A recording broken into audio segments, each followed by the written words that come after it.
বিস্তীর্ণ মাঠ জুড়ে কৃষকের সোনালী স্বপ্নের সমারোহ। দোল খাচ্ছে পাকা ধানের শীষ, মৌ মৌ গন্ধে মুখরিত চারিদিক। দিনাজপুরের মাঠে মাঠে চলছে এখন বোরো ধান কাটা মাড়াইয়ের ব্যস্ততা। এবার আবহাওয়া অনুকূলে থাকায় ফলন ভালো হলেও দাম নিয়ে দুশ্চিন্তায় এ অঞ্চলের চাষিরা। সরকারি খাদ্য গুদামে ধান দিতে গিয়ে হয়রানির শিকার হয়ে মুখ ফিরিয়ে নিয়ে পড়তে হয় অসাধু ব্যবসায়ী সিন্ডিকেটের কবলে। এতে বাধ্য হয়ে সরকার নির্ধারিত দাম চেয়ে কম দামে ধান বিক্রি করতে হয় তাদের। আগে ছিল হচ্ছে 1250-1300 টাকা, আর এখন সিন্ডিকেটের মাধ্যমে এখন এই জিনিসটা চলে আইছে 1000, 1050, 1100 টাকা। এটা যদি সরকার যদি আমাদেরকে ডাইরেক্টলি আমাদের থেকে নিত, গুদামে নিত, আমরা সেই 1400 টাকা পাইতাম।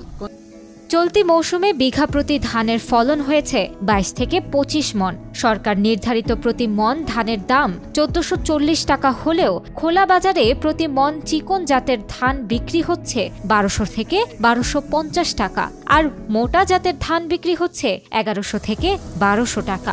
সার, কীটনাশক ও ধান কাটাই মারাই সহ সবকিছুর খরচ বেড়ে যাওয়ায় লোকসানের শঙ্কা কৃষকদের।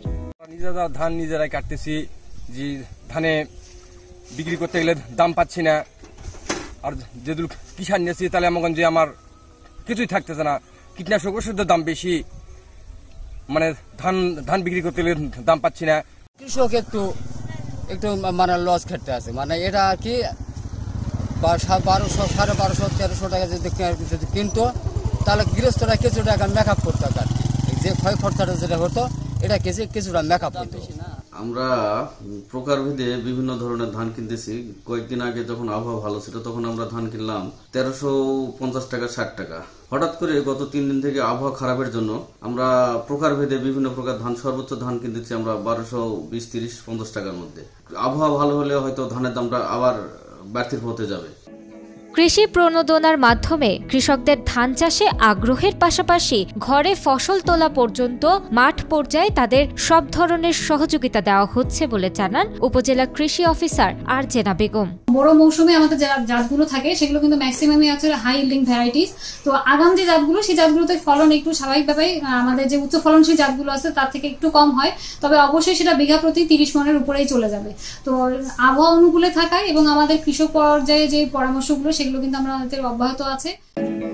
জেলা কৃষি অফিসের তথ্য মতে এবার চলতি বোরো মৌসুমে দিনাজপুর জেলায় 1,74,500 হেক্টর জমিতে ধানের আবাদ হয়েছে। ধানের ন্যায্য মূল্য নিশ্চিত করতে প্রশাসনের কঠোর পদক্ষেপ দাবি করেছে স্থানীয় কৃষকরা।